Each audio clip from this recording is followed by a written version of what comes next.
Hey everybody, this is Joy of Joy Morris Beauty, and I'm here with my amazing Loctician Ariel of Loc Theory. Hi! And she is going to answer some of the questions that you all submitted on social media, so stay tuned.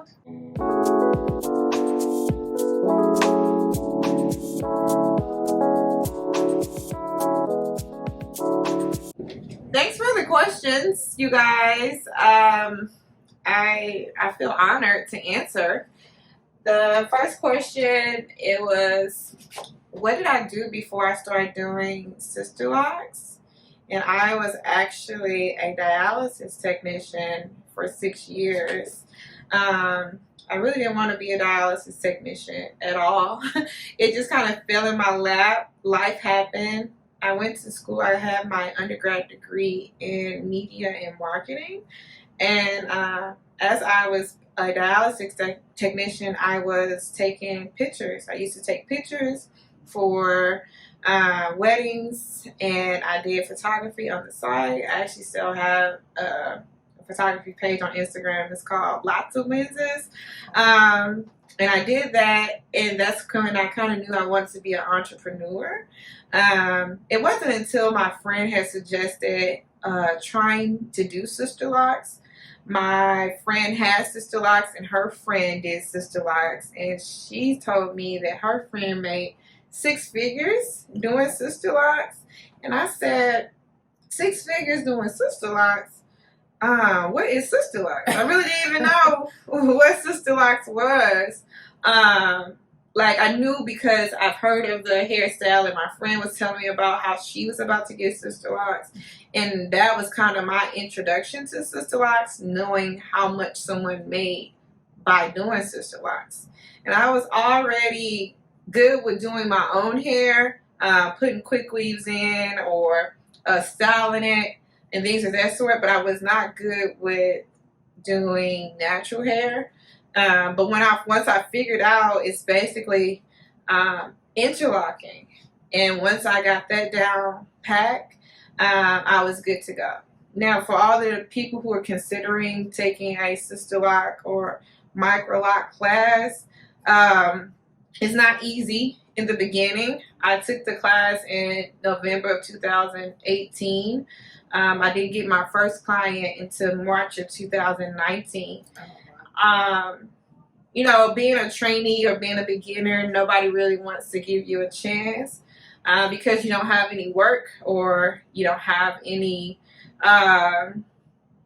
things to show. So practicing on the mannequin and kind of showing that, being under somebody who can kind of vouch for you is better than just starting on your own.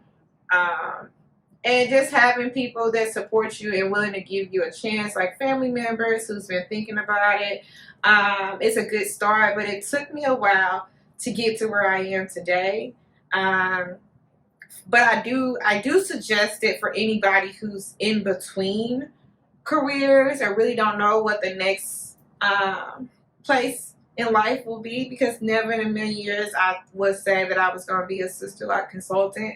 I thought I was going to be in somebody's corporate America trying to build the ladder or go up the ladder. So Sisterlocks fell in my lap. Most of my clients know that this is not the end of the road for me. I am and will be transitioning out of Sisterlocks. I'm in school to become a marriage and family therapist. So it was a good way for me to do what I wanted to do. My clients actually gave me that clarification. I love all my clients. Talking to them and hearing their stories was kind of like the push that I needed, that I always knew I wanted to do something that was impactful. So now I'm becoming a therapist. And I want to say because of my clients, but they probably don't want that because they don't want me to leave. So that was a long-winded answering how, what did I do before Sisterlocks? But it was nothing that I wanted to do, and Sisterlocks fell in my lap. And I'm grateful for it. I love it. I really would suggest it to anybody who's good with their hands and already do hair. and need something that is valuable and make money. Don't just do it for the money. You have to kind of have a niche for it. You do have to be patient and have a sense of liking people and having good customer service. And that kind of, I feel like, differs from me than the next consultant who's just doing it for the money. So that's my answer for that. Thanks for asking. Thanks for asking that question. So the next question was, well, it was kind of two questions that I'm going to answer both. Was how do you prevent slippage from around the perimeter? And the other question was, what kind of styles can you do in the beginning to help your Sisterlocks without really manipulating it? So in the beginning, when you first get your Sisterlocks, it varies from consultant to consultant, but less is better. We really don't want your hands in your hair doing a lot of pulling of the tension with your hair, because your hair is in a state where it's going to transition. And if you like all those braid up do's and things of that sort, it can put more tension on your hair than you want, and then you can see some thinning in your locks because you created all this tension. My go-to styles are braid outs and twist outs. I do suggest, if you have to do something, you might can pin it up on the side, but it varies from bobby pins. The closed bobby pins I don't recommend. I recommend the more open ones, because the closed bobby pins give the tension in one area and it can cause thinning in a lock. So it varies, but less is more in the beginning. Don't recommend a lot. If you have to do something, do a braid out, or maybe switch each side from pinning up on this side and pinning up on this side with the open bobby pin. I know it's hard for most of us, because when we're first getting Sisterlocks, we're probably coming from natural styles or wigs and weaves, because we're more like the sleek and baby hair look, and have it in a state that we feel the most comfortable, and we never had Sisterlocks before. So the biggest transition is getting comfortable with the look at first, and it's something that you never had. So that's hard for a lot of us. It was hard for me. I wanted slick back ponytails because that's just something that I always wore, but I couldn't slick my hair back again because of the tension, and my hair was kind of shorter at the time too. When you do have Sisterlocks, and I have Sisterlocks and my hair is more than enough mature, I do still have some curly ends, but I'm 4 years in. But it all comes down to the texture of your hair. People with more prone kinky hair, or 4 hair, 4A, 4B, they tend to get away with a lot more stuff than someone with 3 hair. And I'm talking about the loose curl natural hair. The people with 4C hair, 4ABC hair, their edges tend not to come down or slip because their hair kinky. They already try to mat together. The people who have like a mixture of 3 and 4 hair, the edges are kind of thinner or more softer. The things that I recommend is braiding it more often in the front. I did have a client who had more soft hair in the front. She used the product Lion Locs. It's on Amazon, and it's basically a mixture of salt water and water. And it really did wonders for her hair, and it locked her hair faster, and she did not have any complications after. But it took a while for her front to lock too. If you work out a lot, if you sweat a lot, or if you're in menopause, that doesn't help with your edges slipping out. But working out and sweating, don't wear headbands. A lot of people think, oh, well, let me wear a headband to stop the sweat. But the headband is actually sitting on top of your hair with sweat lying on it. So the moisture from the headband is not helping. People face care routine or in the shower tend to wash their face and not realizing that they're going up here around the edges. And that alone prevents your hair from locking because you're putting too much moisture in it, and we're trying not to have any moisture or water because we're trying to lock your hair up. So the things that I recommend is braiding it more frequently at night, in just the front row, maybe the first 4 rows, just braiding it so you won't be sweating in your sleep or anything to that sort where it could get untangled or rub together and it comes undone because it's shorter and it's more finer.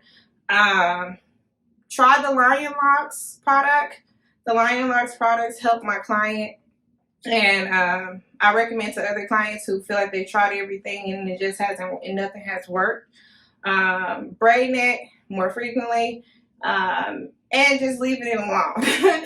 And leaving it alone, that's the best advice that I could give for those who are wondering what you can do to style your hair and to prevent slippage from in the front.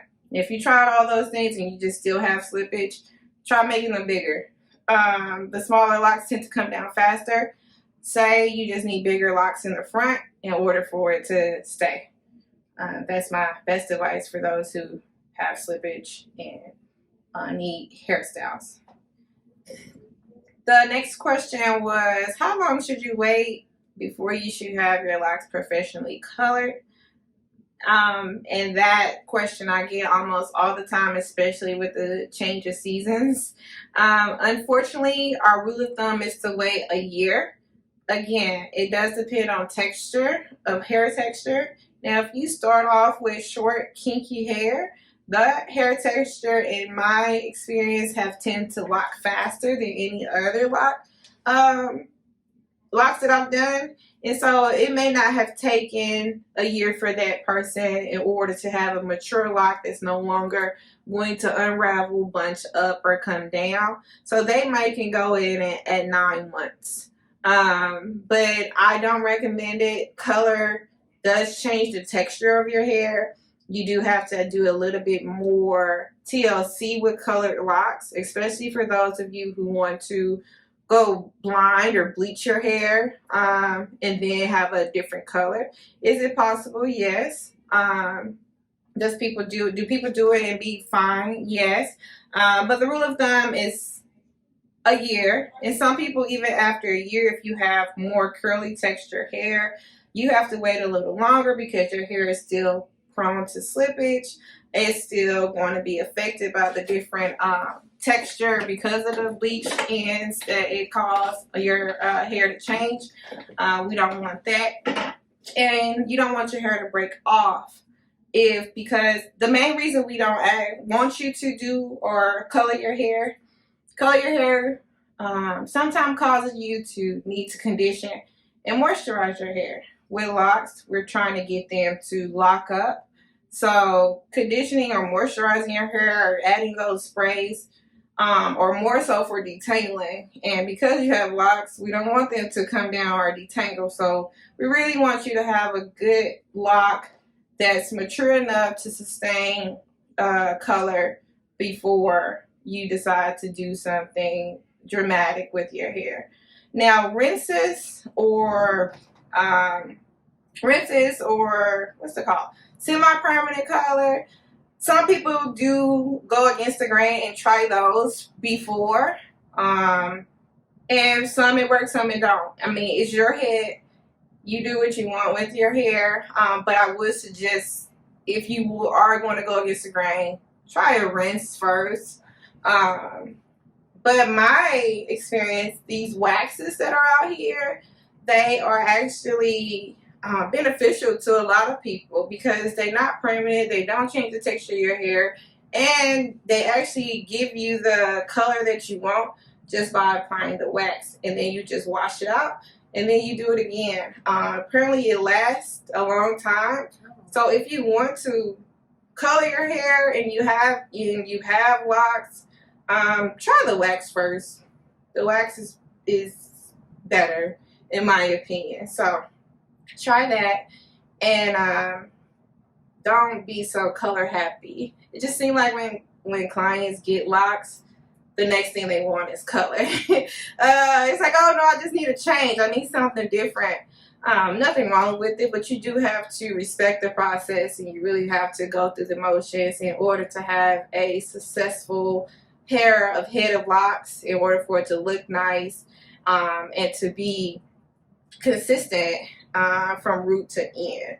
So hopefully that answers your question. I know I'm big on a tangent, but 9 months to a year is the rule of thumb, depending on your hair texture and depending on where you are in your journey. My number one recommendation is hair wax, then try a rinse, but don't go straight to black hair and then you want red hair all over your head. You just take baby steps before you take a drastic step to coloring your whole head. Here, I have a question. Do you have a recommended brand for the wax that you think that you've come across that's really good? No. I do know a few clients that I've seen their hair, and I'll ask them and I'll send it to you. Okay. So that they use it, that I really like, oh, your hair is cute, and then they come and like, oh, girl, it was a wax. And so I'll send that to you, and I'll recommend those. With the next question was, how does your locks look with previously relaxed hair? If you will have relaxed ends, you can still get Sisterlocks. The ends of your hair just can't be locked because they're going to come down. So just look at your hair once you wash your hair, and you kind of can see the difference of when your relaxer starts and your new growth or your natural hair begins. So we'll lock all of that part of the natural hair, and then we'll try to go as far down as we can with the permed hair. But basically the perm ends will look straight, and the relaxed ends, the natural hair, would be interlocked. So we would do that, and then eventually we will cut them off. Some people actually choose to keep their relaxed ends. They like how it looks when they braid it down. A lot of people camouflage their relaxed ends instead of just wearing it straight down, because you can see the different texture. Because your natural hair or your interlocked hair will look thicker, and then your relaxed ends will kind of look finer and thinner. So they actually kind of braid it or twist it to kind of camouflage it. It kind of puts you in the mindset of the old micro braid that a lot of us used to wear. The micro braid look, and so if you braid it and you got like a little wavy curl at the end, it's still very possible, but it's only when you wear it straight you can really see the difference in textures, because of the relaxed ends cannot be locked because they come down. So you can still get it. You have two options: get them and then eventually start cutting it off when they grow down or grow to a point, or you can keep them and camouflage it and braid it out or curl it or put rods in it, so you can keep your length. So relaxed ends and heat damaged ends are very similar. So that wasn't a question, but if you have heat damaged ends, it's hard for us locticians to lock that hair. It's pretty much similar to perm ends. And so that hair won't lock either as the days go on. And so you will too, with those ends, have to cut them off. Braid it, or some of us locticians don't even deal with it. And just tell you, like, girl, cut it off. It ain't gonna never lock, but I know some of our clients are attached to the lip and just want to deal with it. So relaxed ends, it's not something that it can't be done. It can be done, and you can get it done. It's just eventually you probably want to cut it off so you can have a full head full of locked hair. But it's all based on the client's preference or your preference. How did I perfect my craft with Sisterlocks? I still don't think I perfected. I'm still perfecting every day. But in order for me to get better, I had to first practice with more people. Getting more clients is like, ain't nothing to it but to do it, to see exactly what you're getting into. The classes that you take is really a foundation, but it really don't tell you the real world situation as to what it is that you're going to be facing as far as parting. Parting for me was very, very hard, because you would think you have a middle part and then it started going crooked, right? So asking people who've been doing it for a while, I've had a mentor who mentored me. Locs by Ivy Essence is her name. She's very popular among the Sisterlocks community, and I would call her and I would FaceTime her and say, hey, is this part straight? Or I would take a picture and I would ask for feedback as to, what do you think about this? And what do you think about that? So being open to feedback from people, but having a mentor was the best thing getting started. I don't think if I didn't have anybody to ask questions to, my work would be as good as it is today. I still feel like I need work done, but I know I get a lot of praises from a lot of people, but I'm my own worst critic about how well I can be. But it's always trying to do better than the last head that I did, or I always take pictures. So of course we see pictures on the internet, and it's sometimes not even for the clients, it's for us to see how we've grown from the first client to the last client that we did. And I'm always looking for some way or somehow that, oh, I could have did this better, or what works for me may not work for the next person. So I realized that doing smaller lots, and Joy probably mentioned that with smaller lots is not the go-to. I probably pound that in her head because they are not healthy, right? So my first set of lots were small. Not my first set. It wasn't my first set. My first set was kind of average, but my parts were horrible. Thank God for her. She still has them. My very first client. And hopefully she loves them today, but I know they was not the best set of locks. But I appreciate her because she got me here where I am today. But of course, from that head, I was like, okay, I need to do more regular size parts.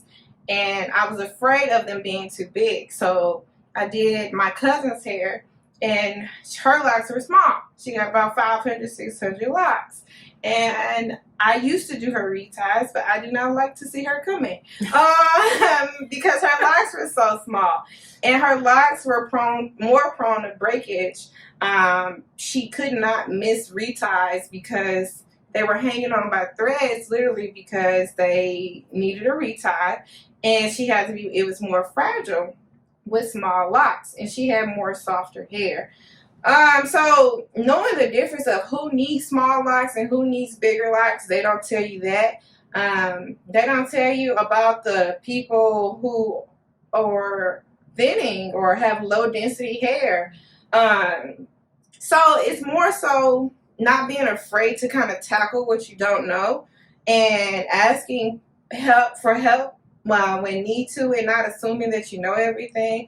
Even here today, I still second guess some things, and I kind of go over or look at people's work and like, okay, they did this different, or trying to still go to some training classes that other locticians have.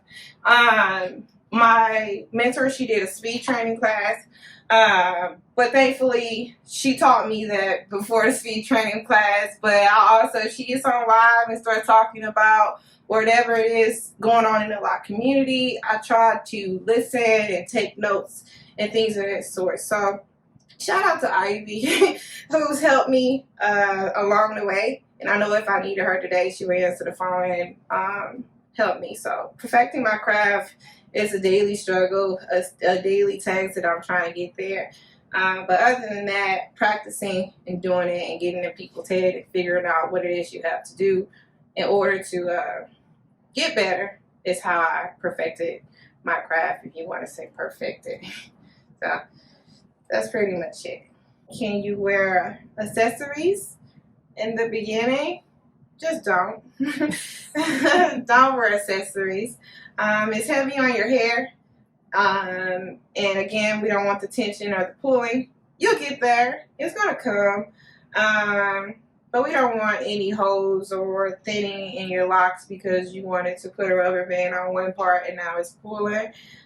So just wait on the accessories until maybe you get thicker and longer. If you want it like for a night out or you going somewhere and you want to put some little accessories in, then yeah, okay, put it in, but take it out once you get home. Not in the beginning. The beginning are like it's your babies, right? It's your babies and you're very cautious on what you're doing with your hair. So just kind of just rock with it until it's time. Hopefully your loctician is open with you. Of course, every loctician is different. What I'm saying today could be different from what your loctician might say if you ask her the same question. Some of it's preference, some of it is through experience. I wouldn't recommend accessories in your hair in the beginning because we don't know what your hair is going to do yet. So give it a minute before you start to add accessories to your hair. But if you have to do it for the day and then take it out. So, I mean, if you could maybe kind of give a little rundown on women kind of like me who have recently had a baby and they're kind of going through that transition phase after giving birth. I know I get a lot of questions on my videos from other women who are kind of dealing with postpartum shedding, and if you have any recommendations for what they can kind of do to get through that. Oh, that's a tough one. It's tough because women, we go through it, and it's something that we can't prevent. And because our hair is in locks, it's going to do what it's going to do, unfortunately. And you see it in your locks where it starts to thicken up first, and then it gets thin. And then after the baby, it gets thin and it's postpartum, and then it starts growing back. At maybe 6 months or 4 to 6 months is when it starts to grow back.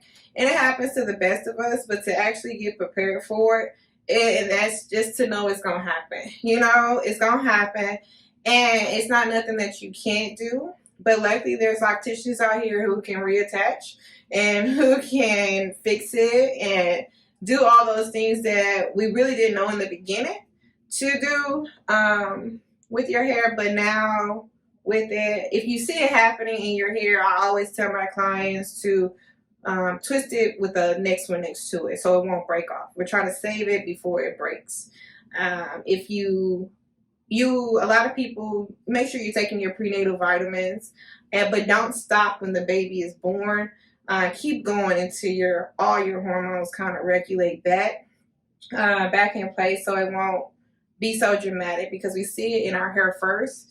And then before we see it in anything else. A lot of times I see clients, and I know because of other issues, other clients who've had like low deficiency and blood pressure problems or thyroid problems. I see it in their hair, and I ask like, hey, do you take any medications and things of that sort? And more than likely they do, or they don't know. They don't know yet, and then they go to the doctor and like, you know what, I do have this and the third. It was funny that you mentioned it. So some of the things are just inevitable, and it goes through our hair first, but it doesn't mean that it can't be fixed. Hair is going to grow back. Is it pretty to look at? No, not all the time, but it will grow back, and it's nothing that while it's going on, you really can't do anything about it until after, really, to make sure don't start trying to fix it if you see it's happening, because it's got to go through the phases. And then once it's done, or you see your hair growing back, then I would say, okay, well, let's try to fix it, or let's, see what we can do to fix it. Unfortunately, I'm not that skilled in fixing locks, but I will definitely try. And if I can't try, then I'll suggest it to somebody else that maybe can fix it to fix your hair. But neither here nor there, but it is people out there that can fix your locks for you. So, well, I know you've been really helpful with me as I've kind of gone through my postpartum phase with the thickening and then the thinning and then coming back to normal. So thank you for helping me just kind of monitor and stay on top of all of the changes to make sure nothing went bad. I appreciate your attention to detail. Yeah, definitely. And since Joy, she has the more kinkier texture, so her hair is better. It's better for difficulties that happen in life situations. If it starts, it's tough. It is very tough for her hair. It ain't no punk. So people out there with 4 hair, be proud to be locked, because us people with 3 hair, it seems to hit us harder. And those fine hairs, soft hairs, they, you know, if they really soft, it takes a while to get back. And with kinkier hair, again, it does right faster. So it all depends on your texture. It always goes back to texture and the client and things of that sort. There's a new type of lock out with the braiding halfway down and having a lot of hair locked out, right? And I forgot what it's called, but it creates this curly look for you. And it looks very curly. It's very nice. I just want people who are considering those locks to also know the kind of texture hair they have. Again, if you have 4C hair and you consider those type of locks, your hair is only going to curl in that moment, but it's going to keep needing the attention in order for it to stay curly. If you really want that kind of hairstyle, it seems like it's loose natural anyway. I'm not quite sure the difference between you having that moisturized curly look with locks and without locks, and if it's permanent or semi-permanent like Sisterlocks or microlocks or things of that sort. It's something to consider, because it seems like those are the ones that are more prone to bunching at the ends because they're all left out. I'm not saying that there's anything wrong with them. I'm just saying if you're going to have it for long term and you want to eventually lock up all the way down, those locks are just more prone to bunching. So they're beautiful locks and they look really nice. Just for those people who are considering different kind of locks, the ones with that texture, just consider that. And when look up bunching on YouTube or how it looks, but you have to be careful if you want it long term. That's all. That's my disclaimer with that, because I've heard a lot of people who are trying to consider, or people calling and asking if I do those kind of locks.